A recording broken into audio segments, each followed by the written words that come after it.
লগা এটা পৰ্যায় পালে এইখিনি ধৰণৰ লৈছে আপোনালোকে? পষ্টটো দিছোঁ কাৰণ এইটো এটা ইম'শ্যনেল মমেণ্ট হয়নে নহয়? কিবা এটা ক'বলৈ বিচাৰিছোঁ ৰাইজক, তেওঁলোকৰ সহযোগটো আমাক লাগিব। গতিকে একদম চিম্পলকৈ মোৰ মনৰ কথাটো কৈছোঁ পষ্টত, আৰু ৰাইজৰ মনোবলটোৱে আমাৰ সহায় হ'ব। তো ৰাইজ যাতে ভাগি নপৰে, যাতে আমি ভাগি নপৰোঁ, আৰু ন্যায়টো আমাক লাগে। কি হ'ল দাদাৰ লগত সঁচা ঘটনাটো আমাক লাগে। ছিংগাপুৰত থকা প্ৰবাসী ভাৰতীয়খিনি তেওঁলোক আহক, খোল খাওক, কথাখিনি কওক, আমাক জানিব লাগে। কোনো ক'তো লুকাই থাকিলে নহ'ব, আৰু কথাবিলাক বেলেগ বেলেগ এংগলত টানি থাকিলেও নহ'ব। যোনটো সত্য সেইটো কওক, যি দেখিছে সেইটো কওক, যাতে আমি গম পাওঁ আৰু দাদাক ন্যায় দিব পাৰোঁ, হয়নে নহয়? অন্ধকাৰত আমি থাকিব নোৱাৰোঁ।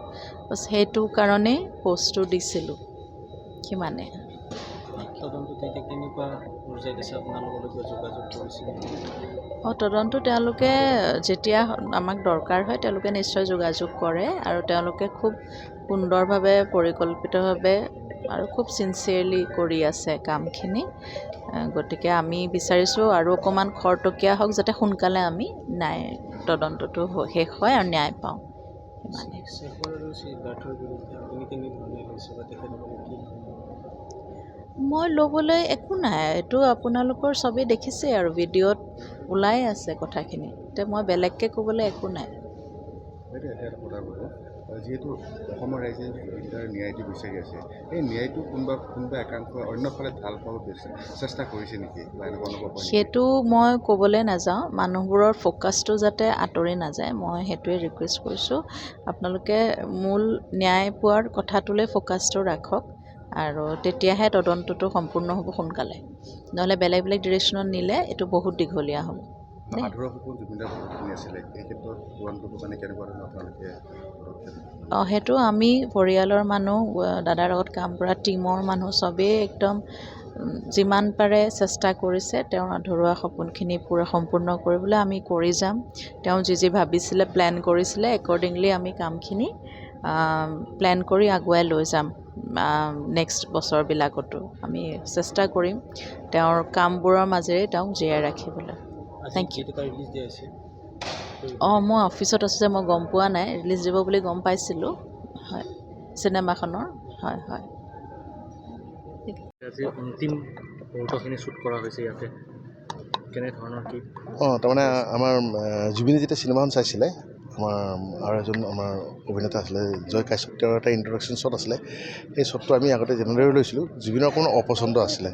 তেওঁ কৈছিলে যে এইখিনি আৰু ৱাইড কাভাৰত ল'ব লাগে, এইখিনি আমি ল'ম।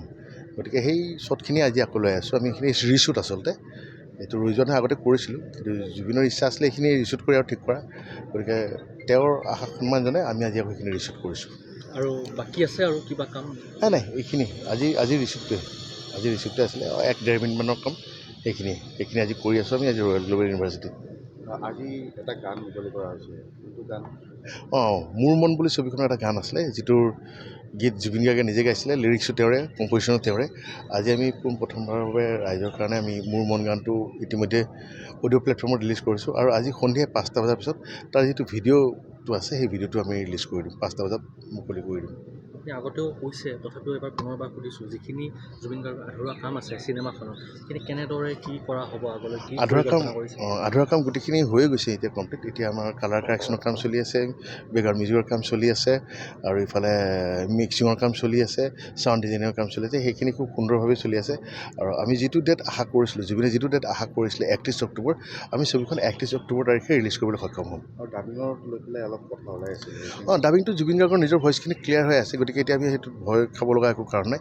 জুবিন গাৰ্গৰ অৰিজিনেল ভইচে ছবিখনত ইউজ হ'ব, আৰু যিখিনি অকণমান ডিষ্টাৰ্বেঞ্চ আছে, এটা দুটা লোকেশ্যনত ডিষ্টাৰ্বেঞ্চ আছে, সেইখিনি আমি যিমান পাৰোঁ ভাল টেকন'লজি লগাই তাৰ ভইচখিনি যাতে চাফাকৈ আকৌ উলিয়াই পেলাই আমি ৰাইজৰ মাজত উলিয়াই দিব পাৰোঁ, সেই চেষ্টা কৰি আছোঁ। ছবিখনৰ মুক্তিৰ তাৰিখত কোনো সলনি নহ'ব? নহয়, 31 তাৰিখ আছে, 31 তাৰিখে আমি টাৰ্গেট লৈ আগবাঢ়ি আছোঁ।